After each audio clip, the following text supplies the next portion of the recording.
ওরে আমার মোটু ভাই, তোমার কি খবর বন্ধু? আগামীকাল নাকি ফাজিল পরীক্ষা। এই মুহূর্তে তো আমার কিছুই মাথায় ঢুকতেছে না রে বন্ধু। সারা জীবন তো অকাম প্রকাম কইরা বেড়াইলাম, ক্যাম্পাস লাইফে চিল কইরা বেড়াইলাম, আজকে আইসি ফাজিল পরীক্ষা দেওয়ার জন্য তামিল মিল্লাতে। রে বন্ধু, আমার কিছু পারি না, কিছু জানি না, কি পড়বো তাও জানি না রে বন্ধু। আরে বন্ধু, কোন হট সাজেশন আছে কিনা আমারে দাও। হট সাজেশন পাইলে কিছু একটা পড়ে যে পরীক্ষাটা দিতাম। যদি হট আমি না পাই, তাহলে আগামীকাল পরীক্ষায় আমার বাস ছাড়া আর কিছুই হবে না।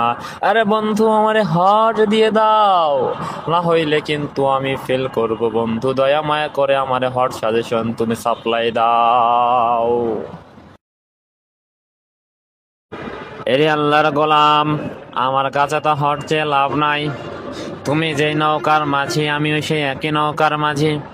তুমি যেমন সারা জীবন ক্যাম্পাস লাইফে চিল করেছ, আমিও তো একই রকম চিল করেছি, পড়ালেখা ধারে কাছে যাই নাই। আমার ফাজিল পরীক্ষা, কয়টা সাবজেক্ট, কয়টা সিলেবাস, কয়টা কি কিছুই জানি না। তুমি কার কাছে হট সাজেশন চাচ্ছ? তোমার নিজের প্রতি কোনো ধারণা নাই।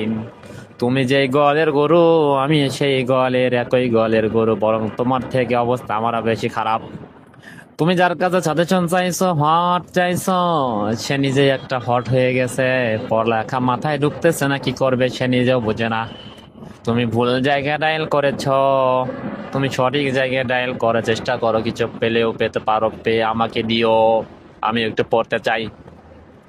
তোমার যে অবস্থা হয়েছে বন্ধু, আমার সেম অবস্থা হয়েছে।